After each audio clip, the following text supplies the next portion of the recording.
Nail Worship Radio. Now It's Worship been a Radio. minute. Yeah, I guess it's a radio episode. It has been I a j- minute. I'm going to start this on What's a personal note. Jason, I miss you. Yeah, I miss you too. It was a fun drive we had. Is this the first thing we've done since we drove across the country? This is the second one. Second one. We did one before when we still had Skype. Man, I miss Skype. It was so I much miss easier. driving across the country. Yeah, that was fun. I wish we'd kind of taken our time a little more. There was a bit of a panic to get across the country to avoid tornadoes, and then just Tornadoes, general blizzards. level of stress just with dogs and the whole. I like the fact that as we were driving through Arizona, New Mexico, Texas, whatever that sequence of events is, that the whole time there was like this beautiful gray sky to the left. And I Yeah, just thought that was the Southwest.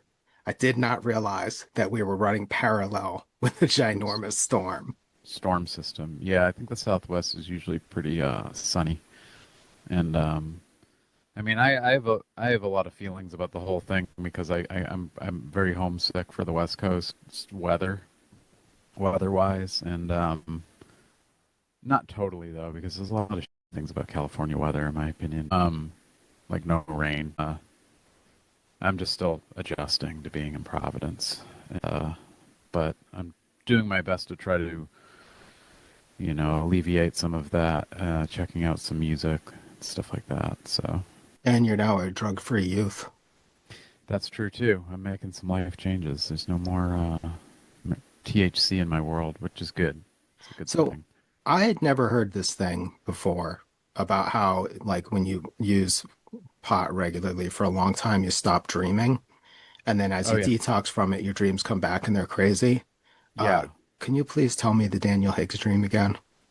Oh yeah. I ran into him and he was wearing a cape made out of pizza. Like it was like I don't know if it was a big pizza slice or if it was just a bunch of pizza slices. And then he offered me. He actually insisted, like, please eat some of this pizza cape, and I accepted reluctantly. And then he just thanked me for believing in his vision. And then I woke up and I just was baffled. So that was my Dan Higgs pizza cape dream. And you have hung out with and talked to Dan Higgs enough. Did it feel like it Yeah. was a real interaction that you were having? Yeah, he was maybe a little more serious in the dream than like, because he's a pretty like friendly, affable kind of like he's not as intense as you would think. Um, he's very easy to talk to. In the dream, he seemed kind of a little bit more like I think maybe what people think of him. But yeah, I've hung out with him here and there over the years, and actually spent an hour in the park with him in Mount Shasta, or more than an Oh, hour, sitting on a bench with him. And can can I you was walking my dog yeah, and can ran you into tell that him. story from the beginning? We don't have to hear the whole conversation you had with him, but how Okay. the context is wild.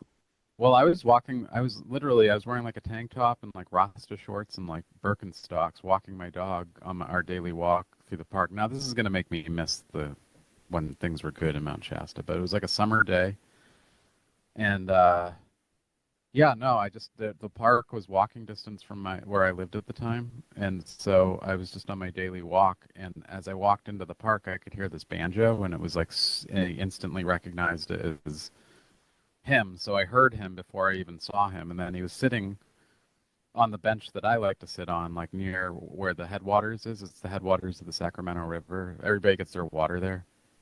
It's like super. It's supposedly super pure water, although that's debatable. Um, but it's a beautiful park in a lot of ways. It's sort of overrun by the hippies, and in the summertime, it's sort of like prime time, like very busy, a lot busier, a lot more visitors. And I heard him, and then I saw him, and then I just sort of walked up to him because I was like, "Hey," because I had booked a Fountain Sun show in Mount Shasta maybe a year or two prior to that, and I can't remember if maybe at this point I had my beard or my long hair or whatever, if I looked distinctly. But anyway, I just said, "Hey, Dan, what's going on? It's Jason. Do you remember me?" And he's like, "Oh yeah, totally." And then he just invited me to sit down, and he stopped playing, and we just hung out for like probably about an hour at least, just shooting him telling stories. He likes to tell a lot of stories. He's definitely like an entertainer. What was he And up stories. like? I'm sorry, two What was he questions. doing?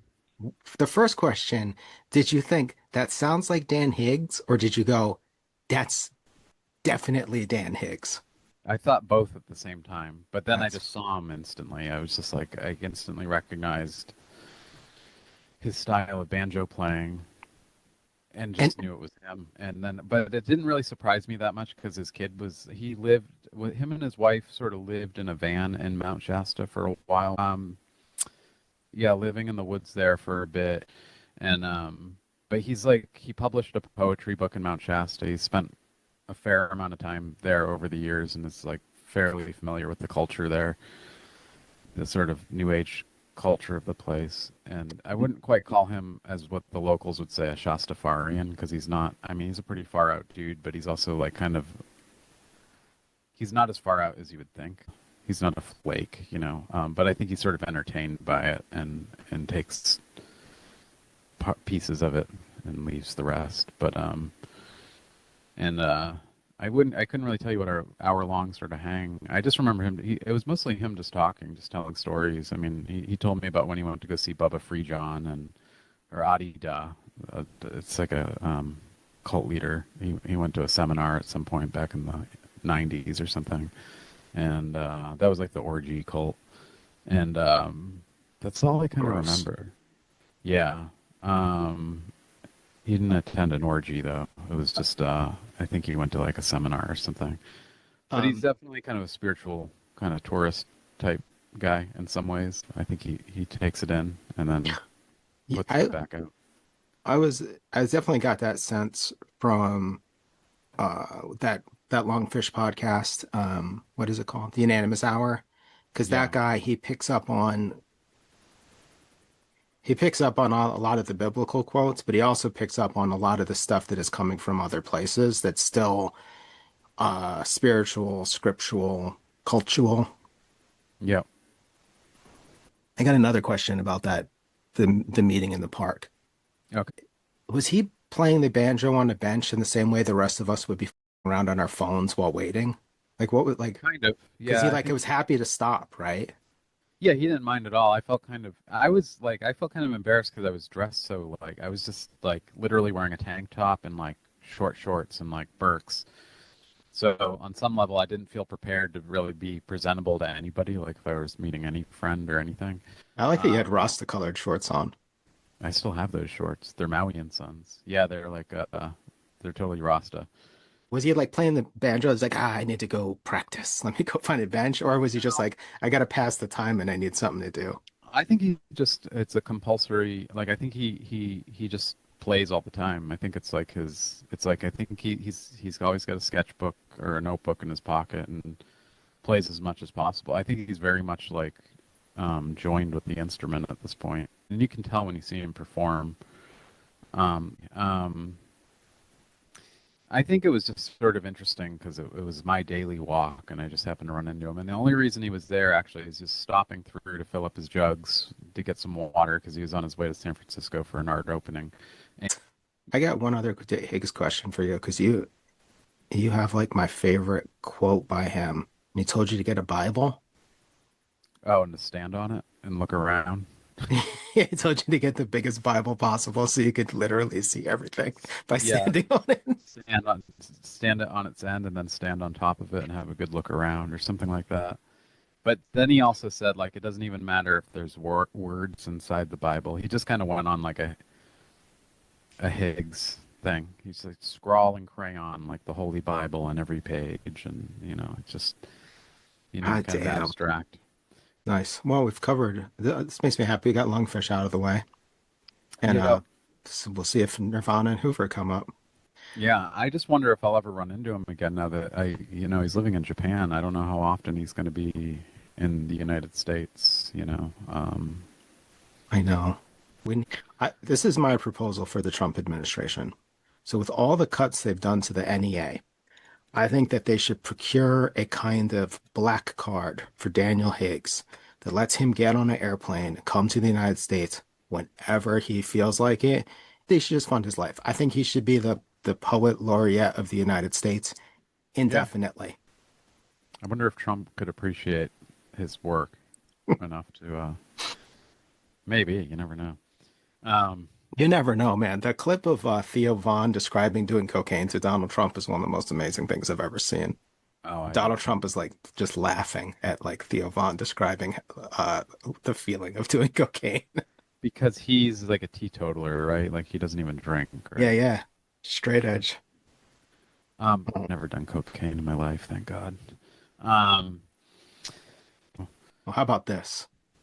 Switch topics. yeah. So Deadguy, they've been playing shows for a while, probably since 2023, maybe 22, I can't remember. Um, but they've been regularly playing shows. I don't think really Yep. touring so much. It's just like playing big shows every once in a while. What are they And doing? Festivals? yeah, I'm trying to remember what the first one was. I can't remember. I think the first one they literally played Fixation on a Coworker start to finish. And that's Okay. that. Oh, it must have been a Decibel Fest, Decibel Beer and Metal Fest, because then Decibel released that live recording as like Fixation on a Coworker live. And so now they're putting out a new LP on Relapse, and they've released their two songs actually, New Best Friend Yep. and Kill Fee. How do we feel about new Deadguy? I only listened to it once. I kind of rushed. I was trying to catch up in anticipation of the podcast today, like on all the stuff that we had talked about. So sort of like reviewing, but that's easy 'cause it's just two songs. I thought it sounded really good. I don't have that much to say about it. I just thought it sounded like Dead Guy, like Return to Form, which is good. I'm not as much of a fan of Dead Guy version 2 without Tim Singer Yep. as you are, I don't think. I don't I think it's like think I'm the only fan. yeah, I'm not as into it. I like Tim Singer a lot, but it sounds really good. I can't believe how long ago that like the first and second some of those records are now. They're 30 years old. 30 So years, right? I mean, it's like Fixation on a Coworker would be like a 30-year anniversary. It's 95, right? 95, first 7 inch was like 93 or 94 or Yeah, something. it's So crazy. so Uh, I thought it sounded really cool. I thought it was like, oh, this sounds like Dead Guy, and it's got some really nice like guitar riffs, and it sounded good. It's tough these days because there's so much music coming out all the time, and a lot of it, I think the standards are a lot higher these days. the Like a lot standards of are stuff. insanely high because like how like you hear new good heavy music just all the time, it feels like. Um, Yeah, but I gotta I mean, say that I I listened to those songs loud driving around today. And like oh the yeah, first time I listened to it, I listened to Kill Fee a couple times. And I was like, oh, this is cool. But then like just being by myself listening to it really loud and especially that new best friend song, yeah. I connected a lot more. I think you might have said this, or maybe Eric, or maybe both of you guys. It's got there's like a little bit something of dead guyness that's missing. There's like a little bit of bite in the riffs. There's like a weirdness that's maybe missing, Well, it's but kind of a it's very modern sounding production, I yeah, but guess. Maybe that could be. it's got like a lean, stripped downness to it and like no kind of around Yeah, that definitely work. Like it does sound like Dead Guy. It's maybe just like the weirdness of Dead Guy is like kept a little bit at bay. right. Um, but but yeah, the other thing is Tim Singer sounds yeah, so good. He's like His not voice slowing is good. down. And Yeah, he doesn't do the Tim Singer thing I don't like, which is the, yeah, this little piggy like goes to market. falsettos. He goes to Yeah, market, this little piggy. That kind of yeah. shit I hate and is tedious. It's Um, a it's a it's kind of a move out of the Henry Rollins kind of book of, and people either love that stuff or hate that stuff. I'm kind of indifferent to.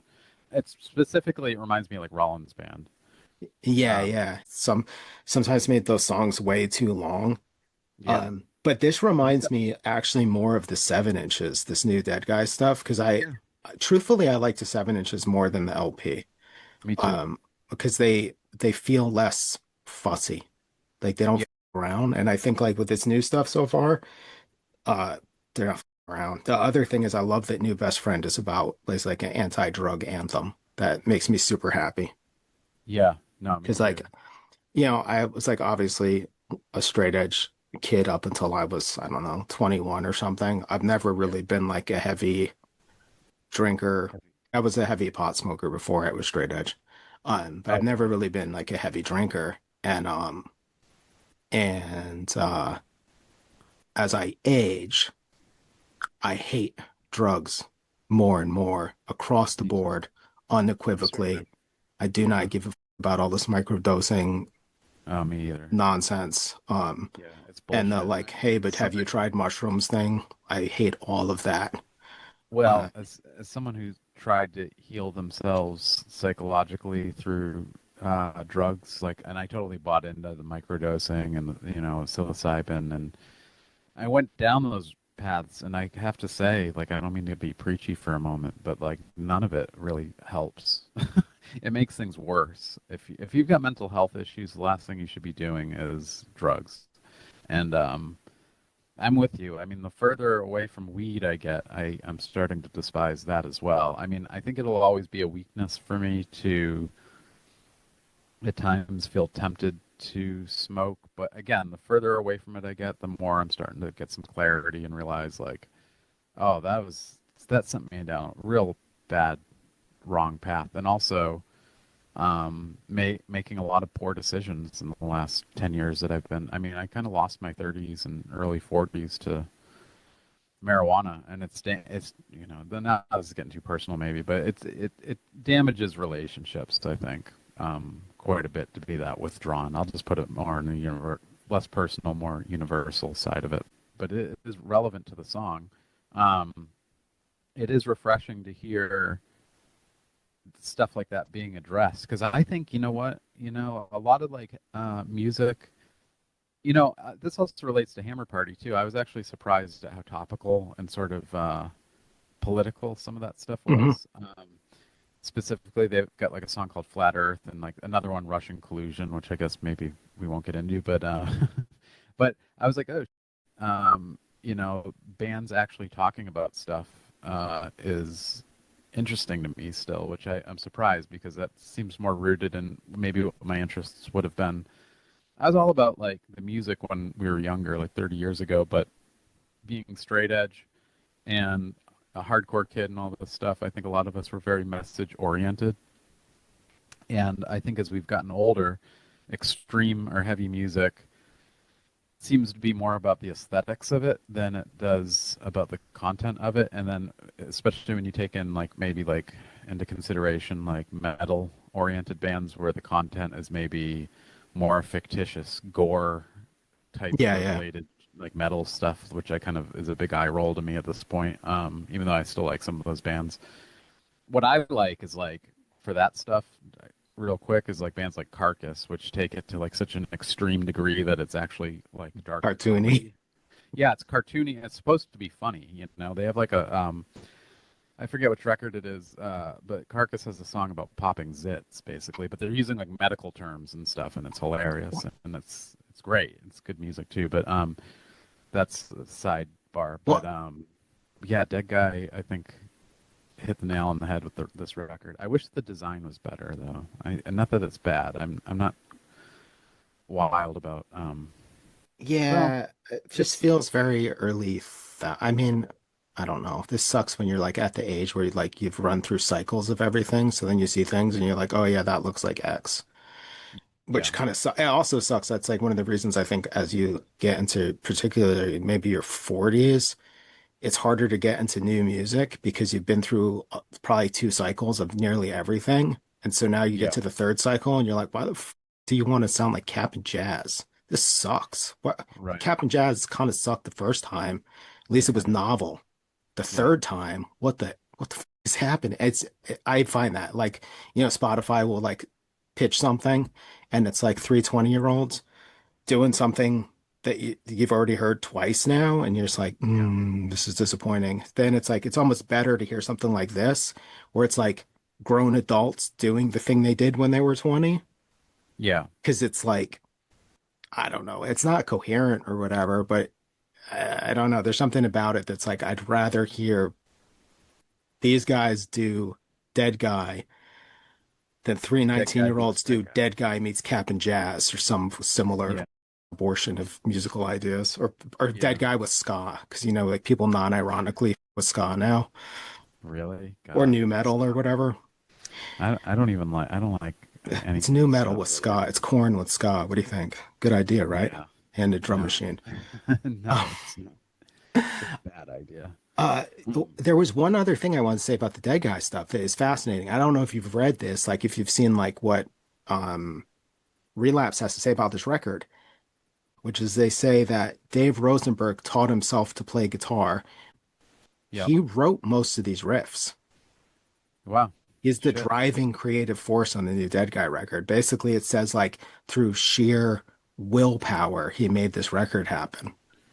I Uh, mean, he did always kind of, he does kind of seem like he's a big propulsive force behind Dead Guy from way back in a lot of ways too, though.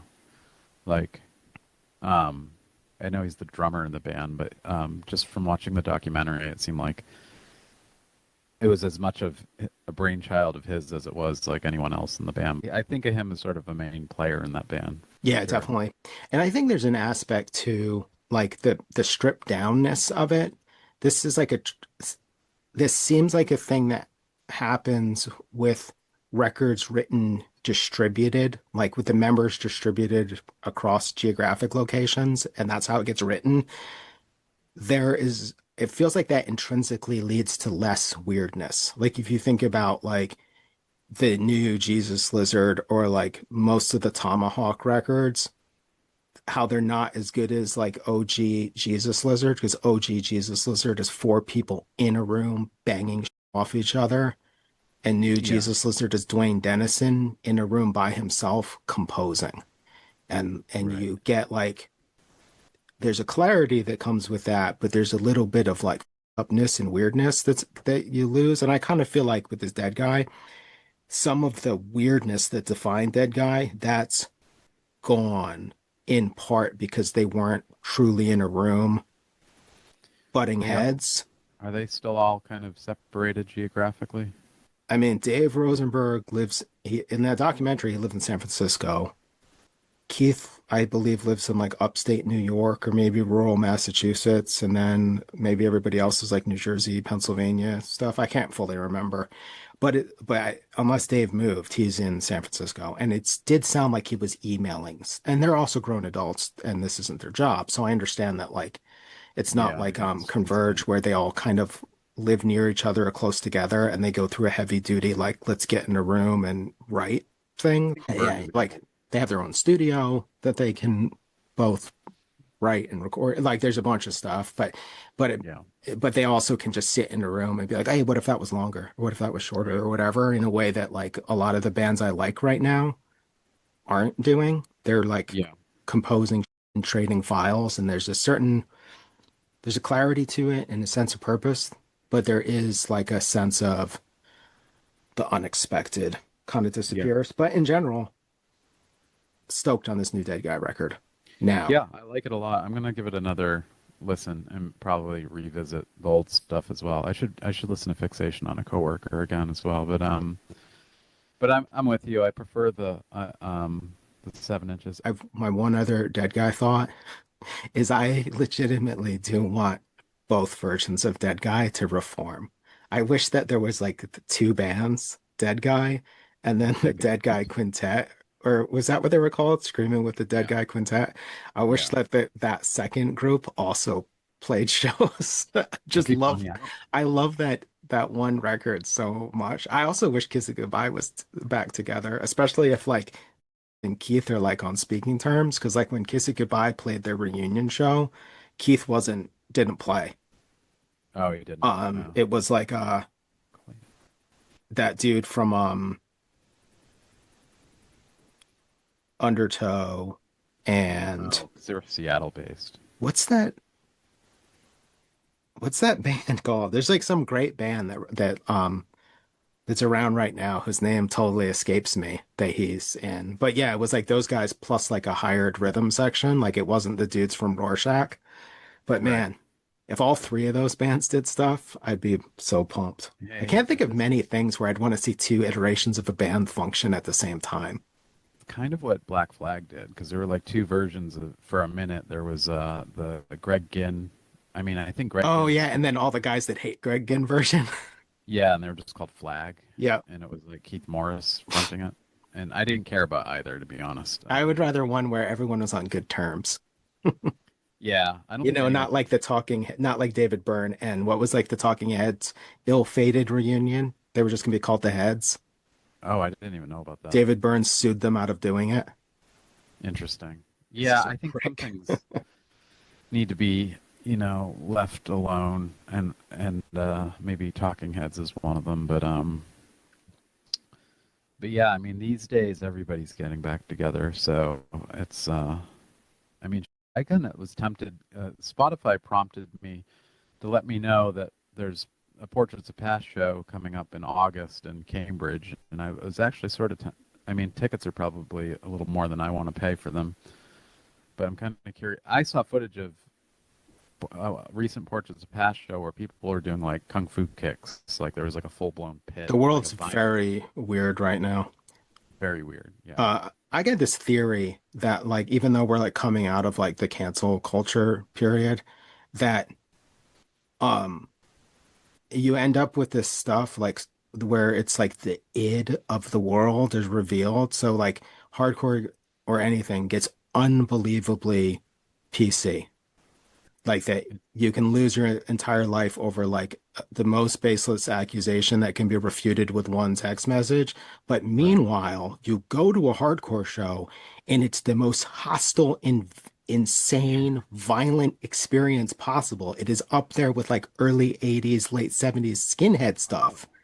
But that was what it it's was. so bizarre. It was footage of one of the recent Frail shows where I saw people doing like spin kicks and stuff, which I just thought this is. I think Portraits of Past footage too. It's just see this stuff on Instagram, but there is this like cognitive dissonance where it was the anti mosh pit kind of environment Yeah, yeah. scene. The guys on what's that podcast called?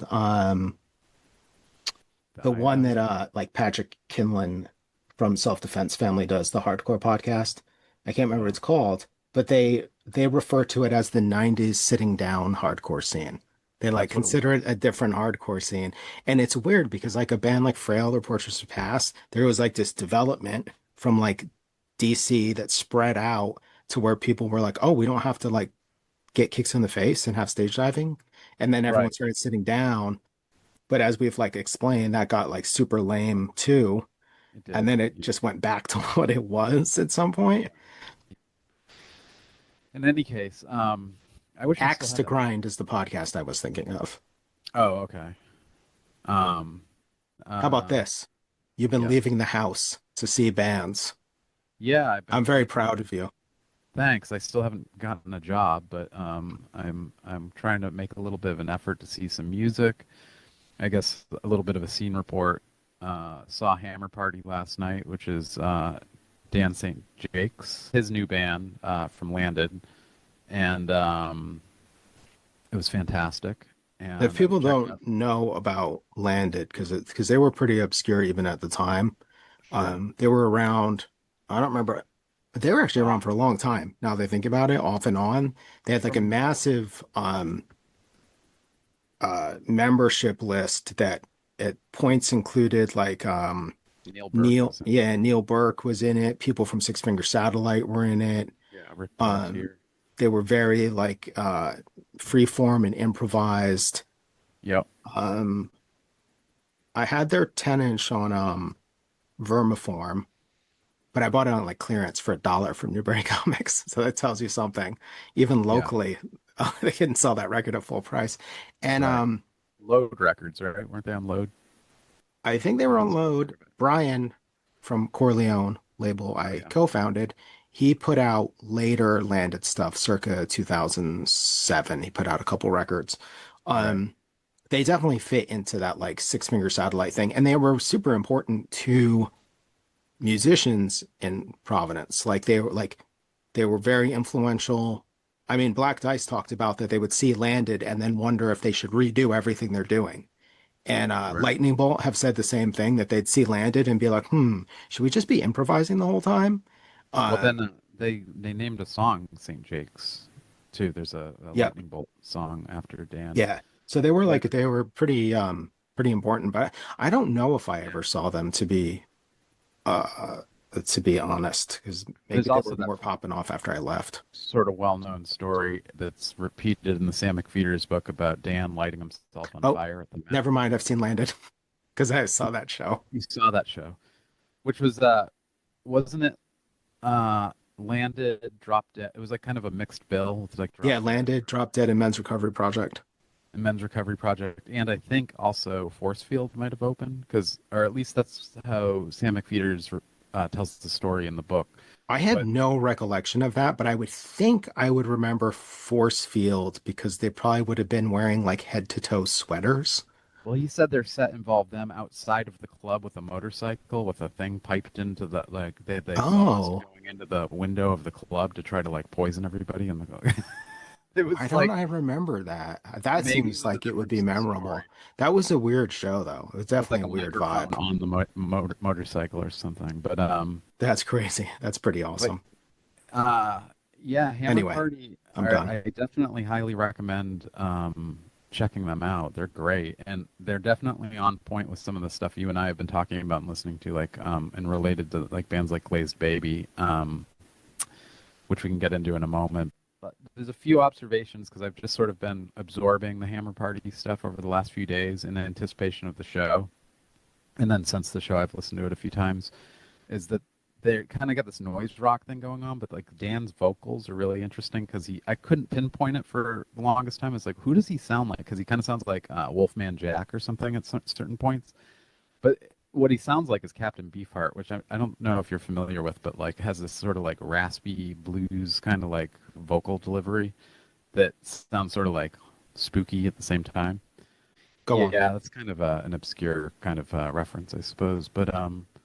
But excellent band, and just in general, just on a personal note, it's not that I'm trying to completely imbibe on all of the history of like the music that's come out of Providence. I'm specifically very curious about what's happening, as much as I can check out or investigate, like right now. So it's like Camera Party, sort of a current thing that Dan's doing. And then the other band I saw the other night was Mini Beast, which is Providence based, and it's Pete Prescott from Mission of Burma's new band, which is really cool to see because I mean he's like got to be in his 60s now at least, like early 60s, or maybe even mid 60s. He's an older dude, and they sound very relevant. I know you like that record a lot when I sent it to you. The new and there's a brand new Mini Beast record. They have a bunch of though. Like they've been around for Couple 10 or years. 15 years. Oh, Yeah. that long? Yeah, they've Oh got shit. I mean, I first heard about them at least 10 or more years ago, but I just because I haven't been around and I was out in California, I just never got around to checking them out. And they played a show the other night that was at a venue that on policy the shows are sort of free, but it's like there's a donation basket for the bands. I think they pay the bands from the bar money. So it makes it easier for me as a unemployed person to go check some of the stuff out. So I'm intending to do as much of that as I can. Not you know, there's so much music happening in Providence, honestly, that like, and a lot of it I probably would not be very interested in. But some of these people that are like Providence music royalty, you know, like Dan or like the guy from Mission of Burma doing a new band, I'm keenly interested in. So it's encouraging. It's as somebody that's gotten older though, it is awfully hard to motivate to get out the door to see stuff. I I mean, can dig that. kids are That not. that Hammer Party. I mean, I listen to everything. The LP is awesome, though. Sadly, Smash our hits. new favorite guitarist, Andy Newman of Glazed Baby, a band that we both slept on. Yeah, I for mean, I literally never heard. I heard me of, either. but Yeah, never well, heard them. I would see them in the bins at the distro table because of Yeah. Atomic Action, but And I never. told Kim this. She was asking about it. She's like, how are you going to talk about this if you never heard it? I was like, no, no, no. We listen to them now, but we were not listening to them when they were around.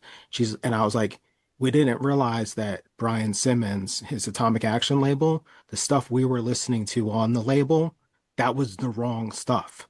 Kind Don't of, listen yeah. to Third Age and Beltane.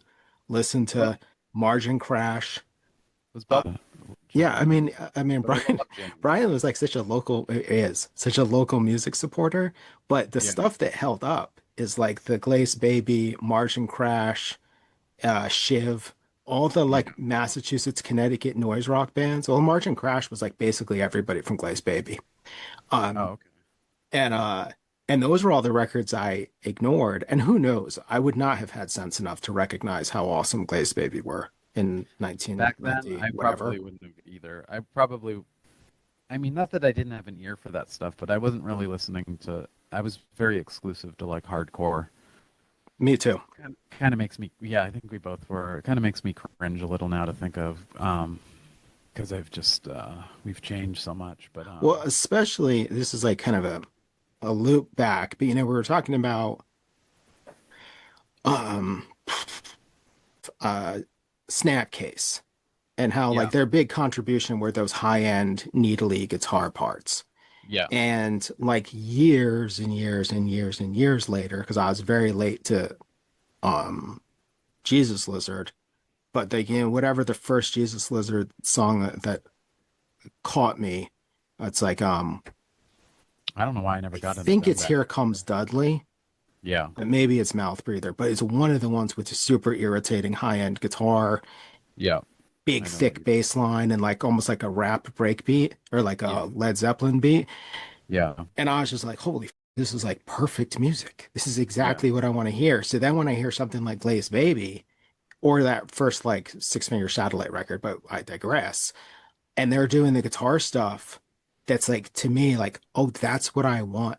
Like if I was like just to program a guitar thing, it would yeah. sound like Glazed Baby. Like that to me is like perfect guitar music. It's so funny that at the time I wouldn't have like recognized it or I would have been like off put by like the theatricality that they sometimes get into. Right. But man, that like I love that. And so that Hammer Party record, I had that open in Discogs when you told me to listen to it. I'd already been sitting there as like a to-do list. And man, like those guitars, like now they feel, even though it doesn't sound old, but there's like a certain retroness to like something sounding like in a 90s noise rock, like the irritating part of noise rock that I like.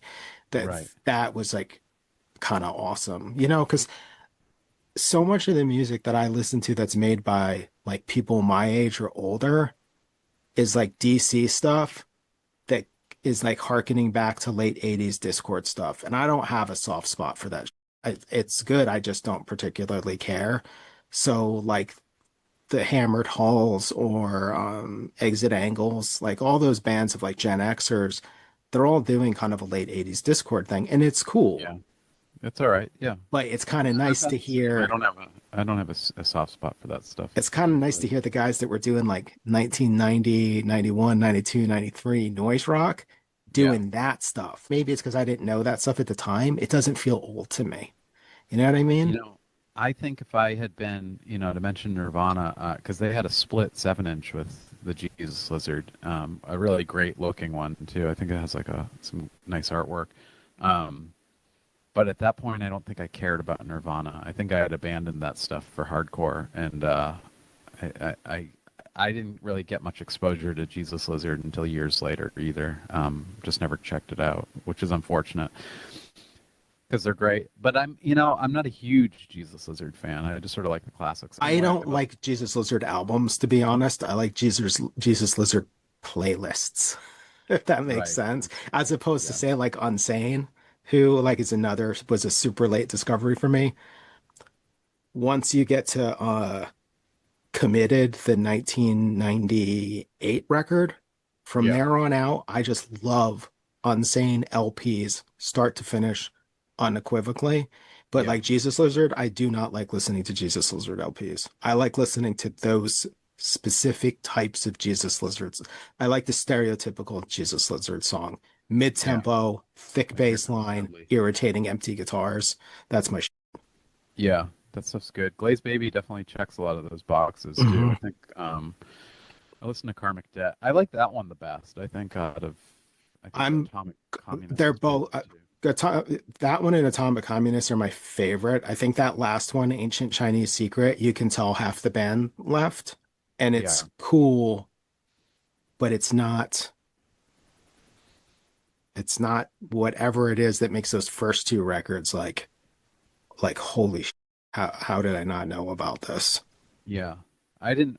Another late discovery for me to mention Providence again was Six Finger Satellite, which I wish I was paying attention to in the '90s too. Six Finger Satellite. How's I like know. something like that good in the backyard and I wasn't even aware. I Even when know. I was into all the DFA stuff in like the like 2005, 6, 7, I Yeah, they wasn't all aware came of out. how important Six Finger Satellite is to that stuff that like James Murphy was doing their live sound for them in the 90s.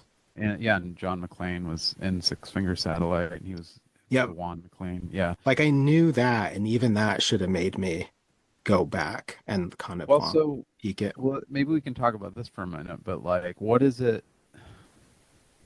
Because it's such a distinct difference from what has been going on in Boston for the last 30 years. Like, I don't know what it is about Rhode Island that produces so much interesting stuff. And to be honest, I'm encouraged by seeing Hammer Party and Mini Beast this week because my impression kind of coming back here was that there's just a lot of stuff that I'm not interested in that's happening. Like there's a lot of metal and a lot of hardcore. And I like metal and hardcore, I guess, but it seems like it's sort of trapped in a specific kind of mindset that I can't really appreciate that much. But there's so much more than that happening and has always been happening, and I think Six Finger Satellite, to speak to that for a moment, is very left field because it was so long ago. I mean, that first record was like '93, the one on, and they got signed to Sub Pop too, so they were like one of those um, bands that benefited, I think, from Nirvana's success to some extent, but also just like one of these non-Seattle bands that got sort of like swept up in that too. I And know. they're really special. So I It, don't know what it is about the area that makes that's like an incubate and black, later on like bands like Black Dice and stuff coming out of here, Lightning Bolt, like all the Load and Fort Thunder stuff, which I think is RISD, to be mhm. truth be told. I think a lot of it has to do with people from other parts of the country moving here for school. Yeah, But attracting ambitious weirdos is a good hub or whatever, yeah, and not attracting graphic designers because you don't want graphic designers. You want like artists. yeah. But what's cool about Six Finger is that they were all Rhode Island people. When you start listening to that stuff, you hear the influence like Immense Recovery Project, clearly an Hmm. influence on Landed. Um, Yeah, I think you can see an influence on Lightning Bolt in yeah, what they were doing and doing stuff like making an entirely like electronic record. Like um it's like discovering stuff recently, like for me, like uh Autechra and Aphex Twin, and then discovering that Aphex Twin had a label and put out Seafeel, who were a band, but a band that basically did like experimental ambient techno. And those, I love those records so yeah, much. And then when you hear something like Six Finger Satellite's Law of Ruins, yeah, even though it has vocals and it's totally connected to that stuff. Like they obviously were up on like they had interesting ideas and they were clearly up on interesting stuff. Like it's not a coincidence, I think, that they make a yeah. record with instruments that sounds like an ambient techno record at times. There was definitely a moment, I think, when Lightning Bolt became more sort of nationally and internationally known, like in the aughts, where I remember Providence being sort of pinned as the new, and I don't agree with this. I was thinking about this, but it was pinned as like it's like the new sort of it town, like the way Seattle was in the early '90s or something. But it doesn't feel like it's that contrived because I think Seattle was at a certain point kind of like known for a very specific one thing, where Providence or Rhode Island, there was just a whole vast array of stuff from like Lightning Bolt to Black Dice. I know early Black Dice is kind of more noise, but like Beaches and Canyons is like sort of an amazing like experimental record.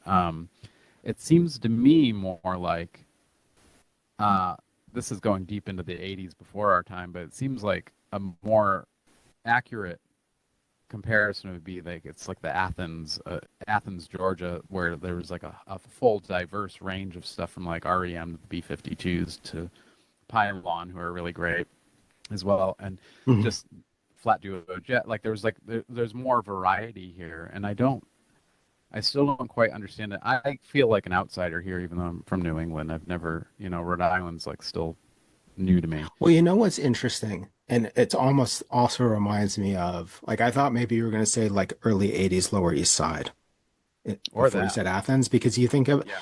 if you take that scene, which was like loosely characterized as like whatever, I don't know, is that like the downtown scene? Yeah. And you've got like stuff like Swans and The Beastie Boys the coming Beastie out of Boys, yeah, it. all this stuff being mentioned in the same breath that's radically different. I think like Mhm. one of the things that like kind of characterized that essentially Fort Thunder scene was that it it the the shows that I went to just felt like parties. Like Yeah. they felt so even when it was like bands who had songs and played their records like USA is a Monster. Like I remember going to a show in a warehouse I remember them. and it was just this big warehouse. I don't even know if it was a Probably squat or wasn't. not. But what I Yeah. remember, and I don't remember full on who played. I know USA is a Monster played, but what would happen is like there'd be a band would play in one corner, kind of the lightning bolt model. The crowd would go over there. Then as they were wrapping up, a band would play in another corner. The crowd would move there. And the one thing that stood out to me was a band. It was Matt Brinkman on drums and Leif Goldberg on harmonica, running the harmonica through a mic and through distortion Oh, pedals, nice. essentially playing hardcore with a harmonica. Hmm. Um, I don't remember what they were called. I don't remember if they ever had records or whatever, but if you think about stuff like that and like landed just like doing 20 minutes or 40 minutes of whatever they were doing, it didn't feel confrontational. It felt like a Hmm. party. And I don't know, joyful energy to the stuff that I saw from that period because I wasn't like locked into it. I would just see it if I was like with Brian Oakley Yeah. visiting Providence or whatever. But it was so different than seeing a band do band stuff. Band stuff. That's Um, what Boston has always been. Because I think Boston's always been more of a nightclub scene or something, yeah, and yeah, totally. more You know, rock oriented. It's been a long time since I've been very interested in things going on in Boston, but there's definitely a lot of great bands that have come out of Boston. There's a casualness about Providence and Rhode Island that I think is a little bit more like the way you're talking about it, like a party, and that's what it seemed like. I freedom. mean, and if you think about then you take like a group like say Six Finger Satellite that like I was basically completely ignorant and unaware of, but making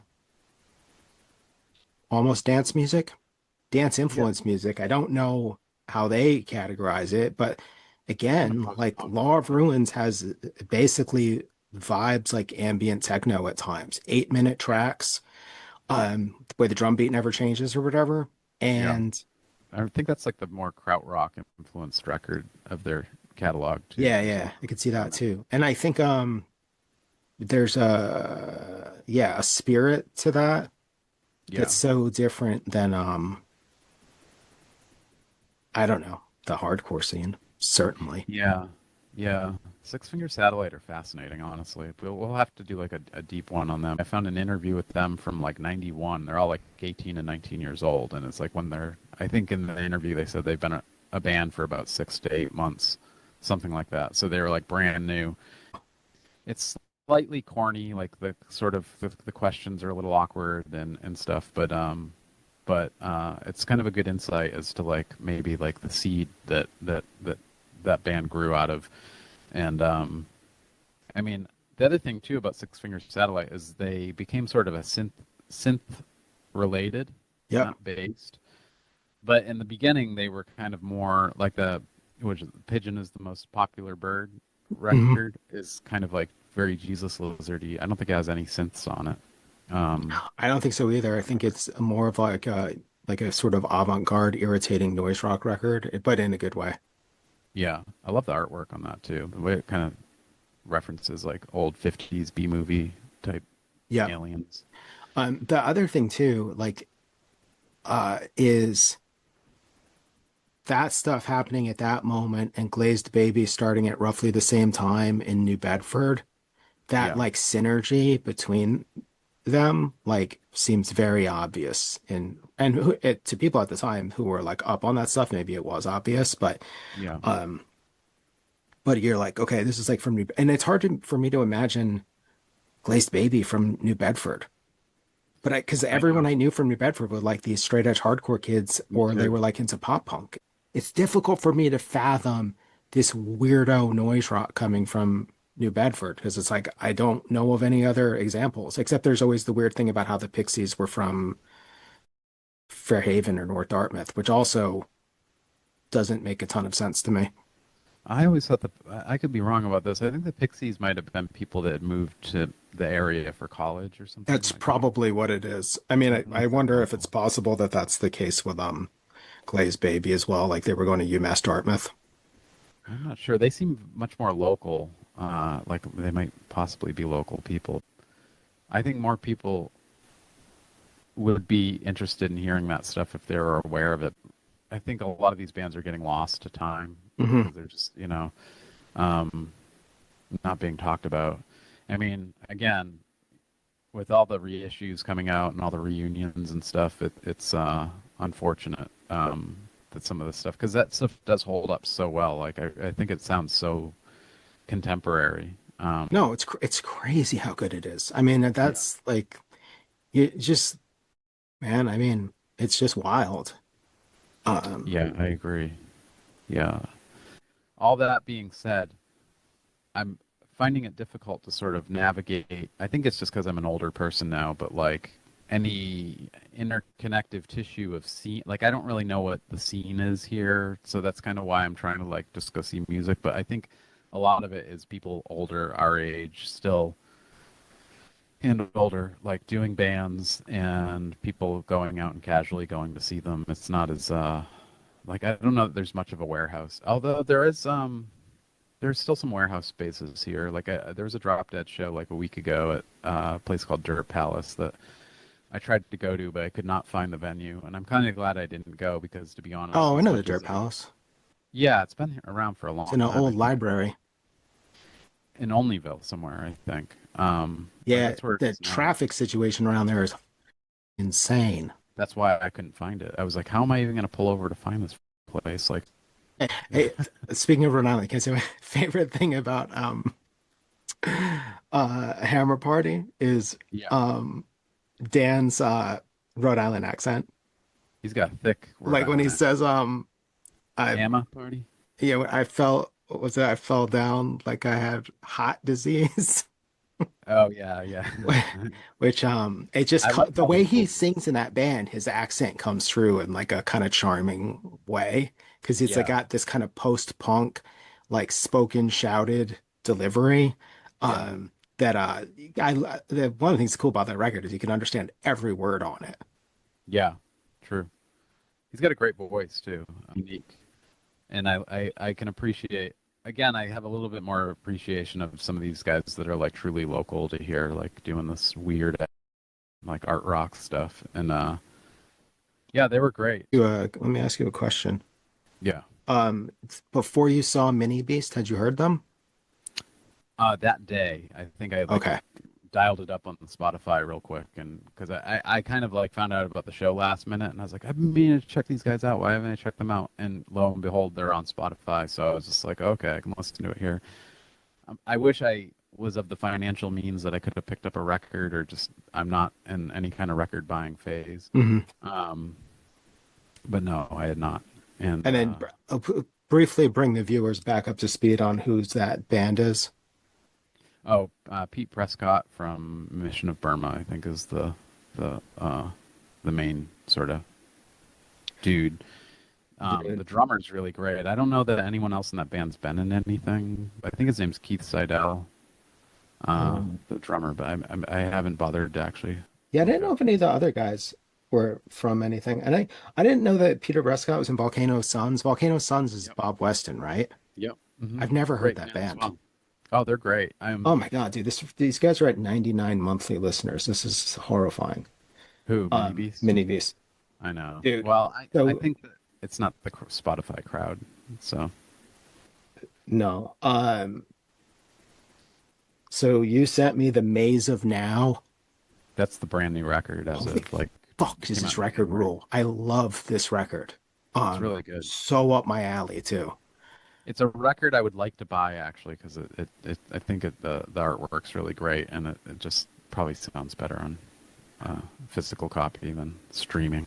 It's kind of like speaking of that idea of people doing stuff that they did when they were younger, but it's stuff I wasn't up on, so it's kind of cool. Like, because like if you go listen to it for Mission to Burma, it's not shocking. It's No, it like sounds kind of classic. it's not like retro per se, but it has these sensibilities of like early 80s post-punk.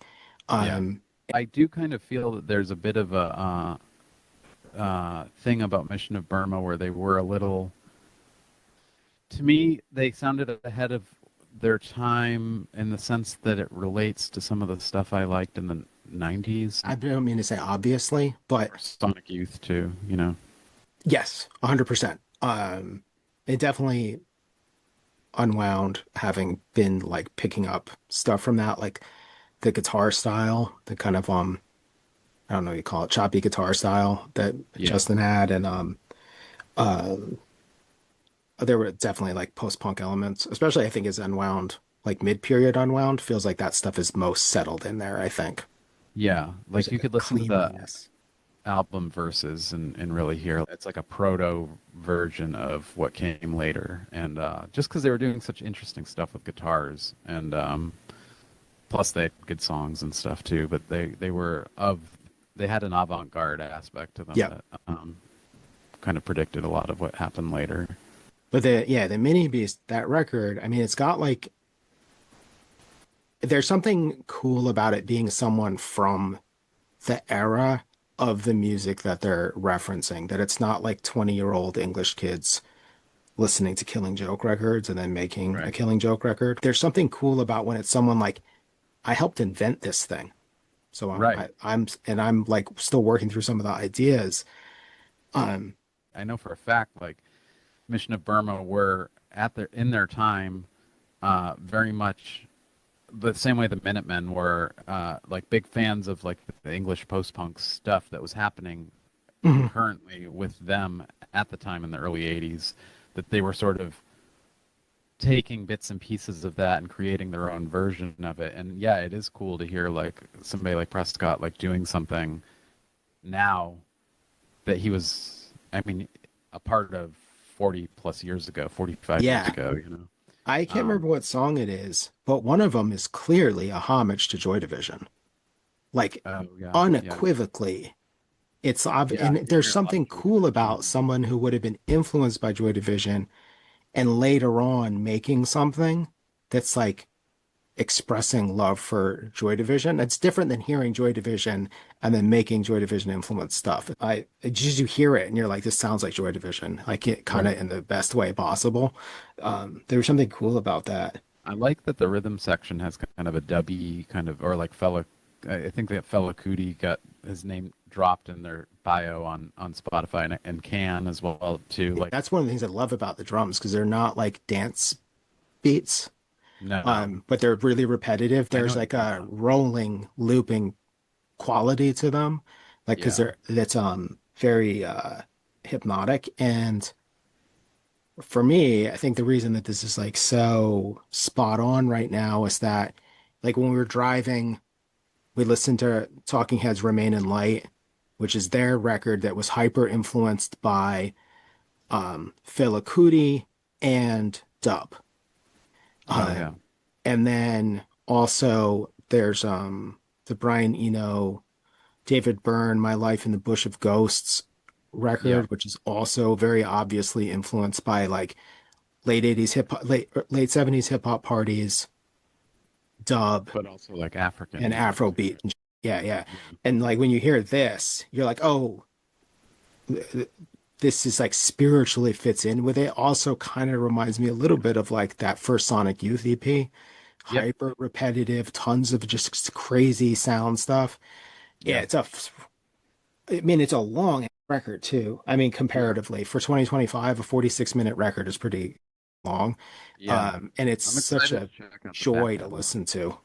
Yeah, I've listened to it a bunch since that show, and it's really good. It's funny because my first exposure to Pete Prescott wasn't. I didn't know he was in Mission of Burma for years. I just knew him as a record store clerk. So like he's such a familiar face to me. Oh, Um, interesting. because he used to work at like Mystery Train, and then later on Newbury Street, which then later became Smash City, which was a record store for a while. And I think he was one of those guys that like worked at several different record stores. I just see him around forever, but in the last like 20 some odd years, I kind of obviously I've seen Mission of Burma and they're reunited a few times over the years, and they're a band that got back together the way Dinosaur Jr. did, where they like started making new records and they were just as good as the old ones and really good. Um, yeah, you might want to check that stuff out as well. I need to. But yeah, yeah, Mini Beast is great. I want more people to know about them because Yeah, I sent it like pretty much immediately to Alex Dunham because like Alex is kind of the person that got me to listen to Remain in Light, oh yeah, because of like yeah, stuff he was talking about. I'm sure he would He's dig like it. another big like Afrobeat fan as Yeah, well. I could hear Um, that. yeah, and if there's something cool about the idea of somebody making a record that pulls from the same influences as a record from 1982, but that guy was around. I just really like that. So, Yeah, and it still sounds like fresh and relevant, not throwback, which yeah, I yeah. think is Man, important. we didn't get this far because we didn't listen to all of Remain in Light when we were driving, but the Hmm. last song on it, David Byrne said in interviews that they wrote it based on descriptions of what they were told Joy Division sounded like. And they Oh were like, yeah, oh, let's write a song that sounds like that. So they read reviews of Joy Division and then they wrote a Joy Division song based on the reviews because they hadn't heard Joy Division yet. And it kind of interesting. reminds me of that song. Doesn't really sound like Joy Division, but it's so Yeah, obviously kind of expressing some of the same ideas. And the I might delivery sounds like Ian. Actually, the delivery sounds like Ian Curtis on that song. very much. Yeah, I could hear that. It definitely is in that realm. They're playing again next weekend at there's a bar called the Scurvy Dog that does like a big parking lot show that's free. And it's like a ton of bands, and they're all different from each other. But Mini Beast is playing again next week. Just I looking think that forward. one day, eventually, where my music making activities will end up is going to be like in the realm of Mini Beast, mid-period, six finger satellite, early LCD sound system. Like Hmm. I'm going to make weirdo dance music. That's where I'm gonna I could see land it. at some point. I mean, half the stuff in my demos that I was making before I left Mount Shasta, I feel like they're kind of funk based. I can definitely relate to the urge to have interesting rhythms and things like that, more dance oriented stuff. Do we have time to talk about one more thing? Sure. Another thing I've slept on. You mentioned it numerous times, and then finally I listened to them is Girls Against Boys. Oh yeah. And if one part of my music making activities is going to be dance music, the other part is just going to be stealing that dude's guitar style and vocal style.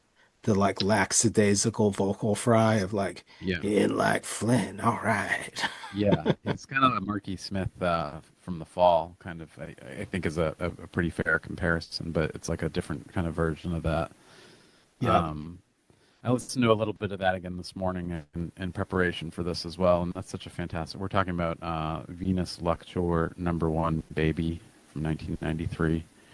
Um, really good record. That's a band I slept on in the 90s too, which I wish I hadn't. I would have been more interested in that because they were DC related too, so I don't know why I. Yeah, and what led me to it was um Hoover being all about that Soul Side record, Hot Bodygram. So I Oh was yeah. listening to that. I listened to it a bunch, and I was like, all right, basically most of this band is in um, Girls Against Boys, and they start Girls Against Boys like pretty much right afterwards. Might as well listen to it. And then finally, I don't remember if I listened to this record first or if I listened to the first LP first, but man, Venus Luxure #1, baby. Holy, do I love this record. Yeah, Um, it's great. it Can't is remember. Did that so come out on cool Touch and sounding. Go? I think Yeah, it it was was on Touch. Touch and Go. So they were from DC and then they moved to New York and then they pulled Eli Janney up from Florida um to join them. And Ted Nicely, the God, was their go-to producer. Yeah. Um, I don't know if he produced all of their records, but he produced nearly all of them. They Right. So he and I doesn't. guess Eli Janney used to be his studio assistant. Oh, that makes sense. Doesn't Eli Janney work for like he's on like a late night show or something? Like he does Meet the Oh, is he in like the Late Night with Seth Meyers band or something like that?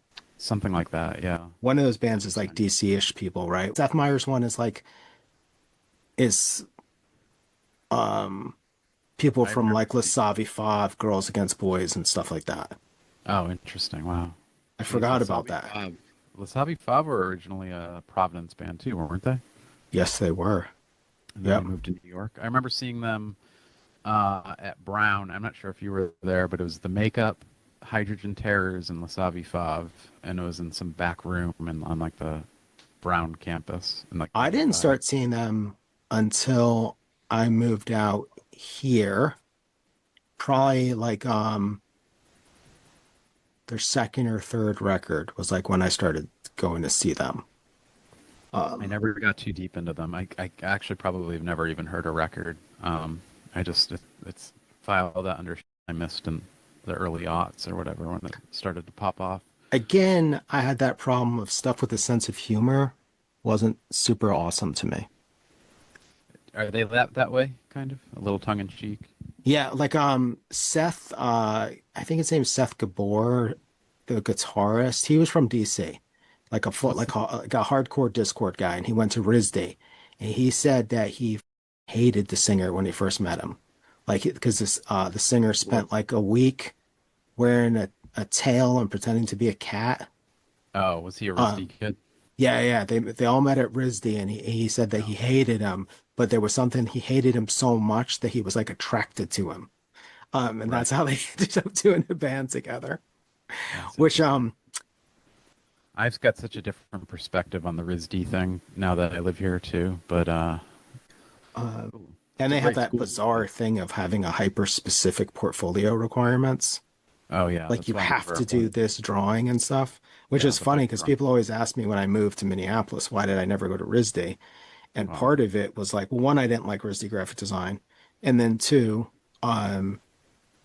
well, I hadn't realized it, but my demand avoidance, I never would have been like, yeah, I'm gonna draw a bicycle. You. Oh, I was the same way. I was like, I'm not applying for this. I don't want to draw a bike.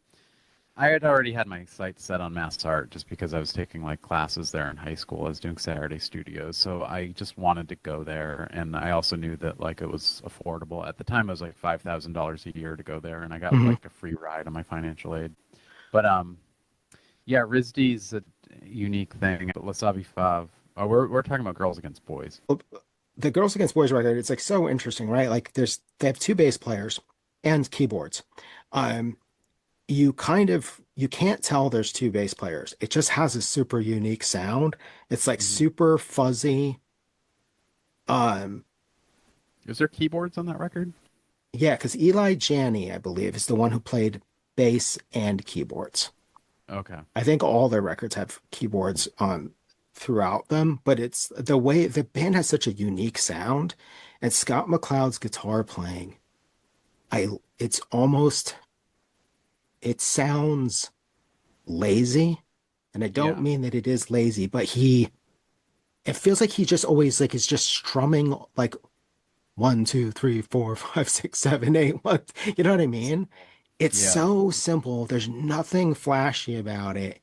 I feel like it's a almost like a quintessential like Gen X record in attitude because his Yeah. vocals feel like he's not trying and the Right. guitar feels like he's not trying. And the record has like because of that, it has an effortless coolness to it. And Yeah. like the first song in like Flynn, which is like an old TV show, but was also like to a certain number of us, the only reference we had for it was Flavor Flav saying, I'm in like Flynn, Mercedes limousine with the hardcore tint. That's my Yeah. reference for In Like Flynn. I had no idea it was a TV show for like years. So then when I hear it here, it taps a little part of my brain that like is like nostalgic. But Yeah. it's funny too because like these kind of bands like coming out of the DC post-hardcore scene, those bands like it reminds me when we were talking about the Beastie Boys and like the way ad rock, like on Gratitude, is just like things they bounce like a Spalding. Like that's not the kind of lyric that shows up in this type of Yeah. music. And for somebody to be like, "You're in like Flynn, all right," like Yeah. it's Fugazi wouldn't say that. You know what I mean? Right. There's Um, interesting aspects of this record that remind me of Fugazi, though, too. Like that song. What do you dude, it call it? reminds me of late Fugazi. Yeah, like Red Um, Medicine or something. what's the one after Red Medicine when Joe starts singing? The really dubby weird one. Oh, I can't remember now. I'm trying to think. Oh, Get Down. That song reminds me a bit of Fugazi. Not that it sounds like Fugazi though, which is the cool thing about Let it. me Like play it. Get Down, Satin Down, Bug House yeah.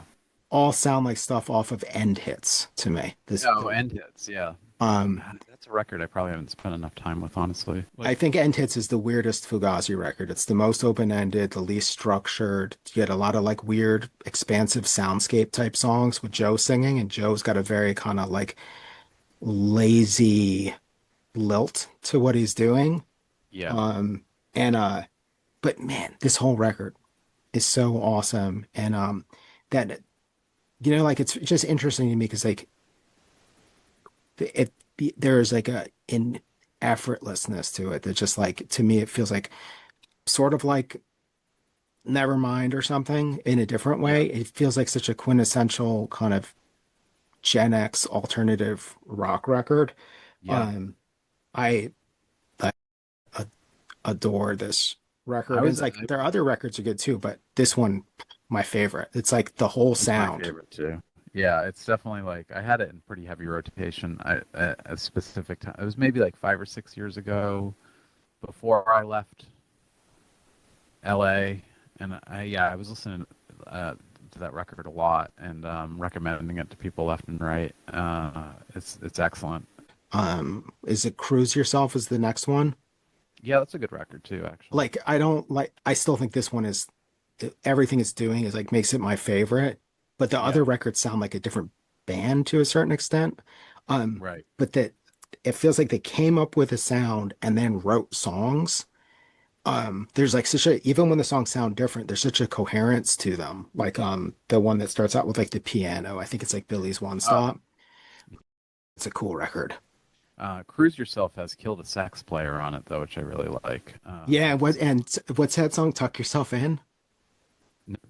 their titles are good. Cruise Your New Baby Fly Self. It's like Yeah. it's pretty funny. But yeah, they've definitely got that knack for clever titling on stuff, which to loop back to Providence, bands like Arab on Radar have that kind of. Everyone right, really Arab good. on Radar actually arguably have like some of the best titles, like Seaman on the Mount and what was the one I sent you the other day? The Saint Yeah, Patrick though it's Skateboarding. all just from like a mentally disturbed person with Tourette syndrome, like Yeah, being in charge. that band is basically Tourette's. Like No, it totally is. we Like, did let me just say the most inappropriate things at all times, constantly. Arab on Radar and some I think they Rick Pelletier from Six Finger Satellite wasn't did he play with them for a minute or that's Possibly, I don't also out know. of the question. But that's another band that I slept on for a long time and I don't really like put them on very often, but I really can appreciate now. I got really into that last record, Yahweh or the Highway. Oh, it's another great title. Um, Um, I kind of like felt like I think I had Silk the Saddle. I eventually sold it. But Yahweh and the Highway had like a it just felt Were like they? everything came together between like what they were doing and the recording. Um, which is But they funny were. because it's like again that kind of thing is right up my alley, like irritating guitars over like break beats basically. My impression too is that they were also like locals. Like they weren't. They. I don't think they were much of a RISD band, were they? They were like Rhode No, Islanders, they're like I believe all like actual Providence dudes. Providence people. Yeah, and one chick for a while, I think, playing Oh, I did bass. not But know. yeah, I think their first lineup there's a female bass player. Yeah, Rhode Island. We'll have to do like a roundup maybe sometime for the podcast of some of the Rhode Island The stuff. best Rhode Island stuff. Temperance, Beltane, I think of Sage Francis. yeah. Well, I'm there's a kidding. I lot don't of like Sage Francis either. yeah, there's a lot of good and bad. Um, but I guess I'm happy to be here. I don't know. I'm still really adjusting to my new surroundings awkwardly. But I think getting out to see live music has been really helpful. Um,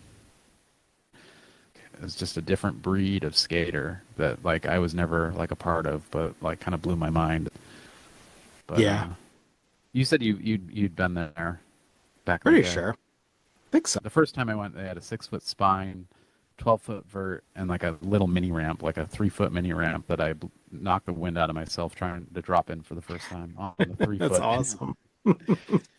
And I think there was like howls of laughter, from like the older people. But That's the worst. A 3 foot mini.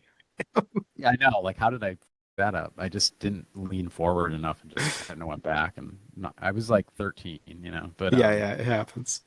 it also had this is relates to the Providence thing. It's so quintessentially Providence because it's in one of those old warehouse Yep. spaces, but it was like an old warehouse space that was used to fix trolley cars. So it had like 50-foot ceilings. Like it was just like vast. It had What? like church windows, like the with the arched tops and things. And I saw all that last night, and I was just like fascinated. Like it's the first time I saw rad vert skating too, because I was watching this footage on I think Fred Smith uploaded like an old VHS tape to YouTube, and the dudes that skated that ramp, like the locals, were like rippers, like really Oh, good dude. skateboarding. 80s like vert skating. Is rad. It's awesome. It's so So weird how much in retrospect you appreciate it because I it do is like that. timeless. Yeah. Because even now, I mean, you can watch something new like that Tom Shaw part that just came out. Yeah, he's Hmm. the kid that did like the first whatever 1080 when he was like 12, Yeah. but he is incredible. He's gnarly as shit. Yeah. I was Um, watching. There's another guy. You remember Alan Losey? You know that name? yeah, yeah. The I low C saw. grind. Yeah. Oh, did he invent a trick? Yeah, low Lo- C grind is like a it's like a Smith grind going backwards. Oh, yeah. Because I saw like an old clip from the '80s of him on like Instagram, and it's like unbelievable. Like, and it's skating like a concrete pole, just ripping, and it's like mid 80s, and it's kind of amazing to think about because like boards were so kind of like primitive in the 80s, like just sort Oh, of totally. flat. I mean, when you watch good street skating footage, it's shocking what's happening like on those boards. But the Yeah. thing that's so cool about the vert stuff is that everything they did in those parts is still done now. Whereas if you watch Yeah. a street part from 1987, It's there's changed. only good ones are Like the Nodis, Gons. Gons, Julian Stranger, Eric Dressen. Dressen. Yeah, Everything that's else true. sucks and is garbage, Maybe basically. Jason Jesse too, but Jason Jesse, I He think didn't was like skate street though. he didn't skate street, right? And Eric I'm Dressen thinking street skaters. Vert skaters, anybody that was like a big name vert skater, their was footage all. is kind of like a joy to watch. Yeah. Oh, and Neil Blender, but he's a totally different animal. Like the stuff Neil Blender did in 1987 is no longer like relevant in a way. It's super Uh, creative, but it's not in the way that Nodis kick flipping street gaps on a board with like no nose that weighs 17 pounds. yeah, no Like, concave. yeah, like there's like a handful of that stuff. Like watching Steve Rocco footage is just absolute garbage. Like he was a Yeah. pro street skater. He was terrible. Jeff Kendall was terrible. Bryce Yeah. Kanights was terrible. Like in retrospect, they were terrible. There's Whereas those Gons, transition Nodis, guys Julian too though. Stranger, Tommy Guerrero, handful of guys. Yeah. They're like 1986 footage is still like, oh, That's sick. Yeah. No, I could sit and watch for old school vert skating now and just be. I mean, the footage I was watching from Skate Hut this morning was like blowing my mind. It's like this is rad. I mean, it's a lot of the same tricks. It's a lot of like layback airs, Yeah. like that. Like, but it's just getting any air out of a 12-foot ramp alone is mind And the blowing. style, like it just Yeah. looks good. I mean, it's funny because I watch anybody that does like a new vert part now because like they're so rare, like a legit vert part. I'll totally watch it just in hopes of like seeing something kind of exciting or new. Yeah. But it is cool because it's like there's still just layback airs and frontside disasters and but then also like somebody like doing whatever a switch kickflip to fakie 7 feet in the air is It's the insane. most insane thing I've It's ever insane. seen. That But Tom Shaw part is mind blowing. It's like it can't even. It's just insane.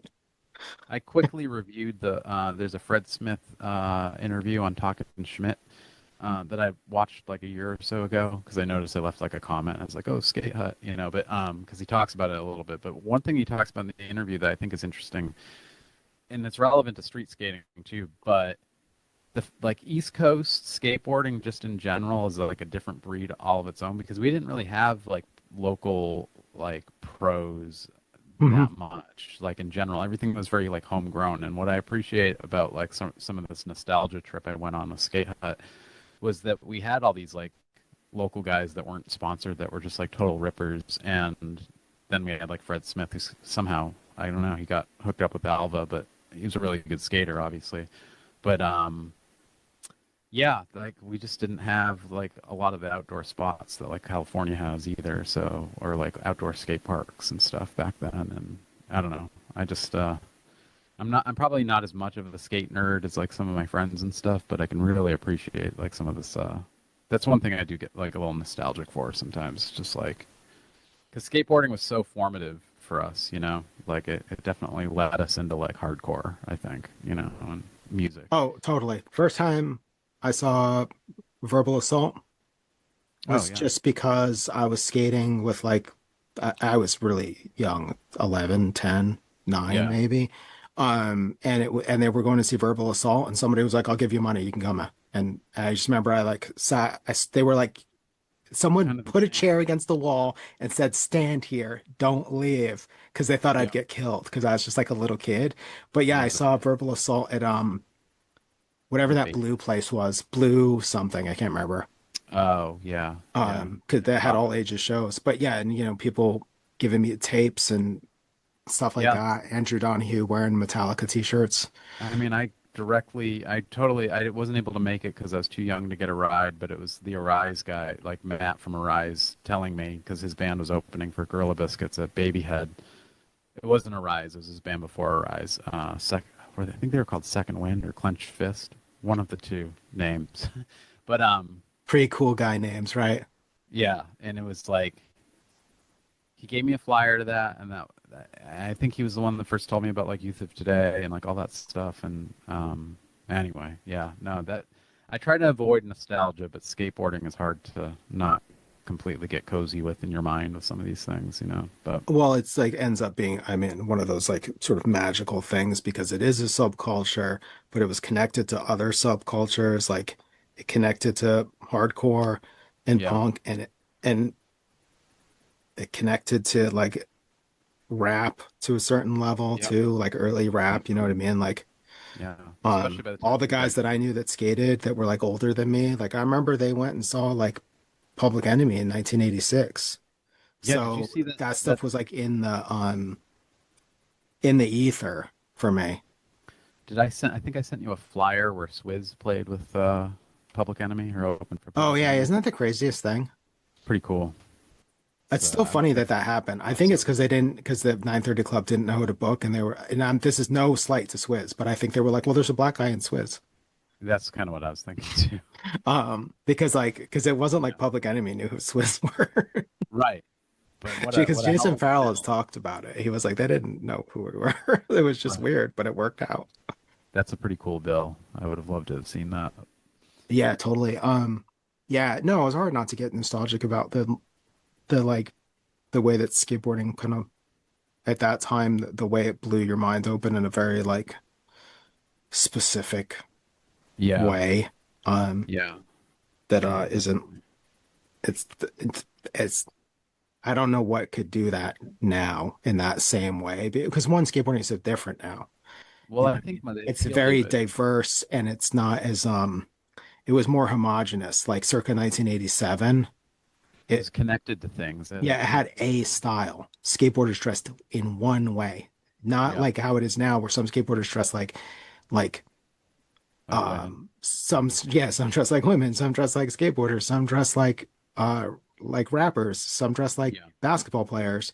In yeah, like 1987, skateboarders wore like skateboarding clothes yeah, and stuff like that and listened to certain music, which just I guess the thing that it's any subculture does this, it like makes you feel like you're part of a thing, a very, yeah, and that's cool. Like it gives you an identity. I mean, whatever. Every subculture does this. It like gives you, especially in like a rudderless society at large where like there is no culture any longer, yeah. subculture kind of steps in and goes like, hey, let's check it out. I wonder if there's any I've got remnants. music and clothes for you. I know. Well, that was it was the full package, and it represented something that meant something at the time. And then I mean, and then it did kind of in our own way, like our generation of like '90s skateboarding in its own way, like baggy clothes and like hardcore crossover kind of thing, where everybody's listening to hip hop and stuff. But yeah, the classic vert with like cut off like Vision Streetwear shorts and Yep. the whole bit, Giant like pads. yeah, pads and dreads, and the whole bit is still very cool to me. Yeah, we So did a let's long sign off. Thank you for listening to this episode of Nail Worship. Hopefully, you'll see this one not long after these Dead Guy songs have been new, but we do I have hope quite the so. backlog of content that I swear to God we're working on and Yeah, trying I to got to get bring my shit it. together on that end too, so I We'll haven't get tech there one issues. day.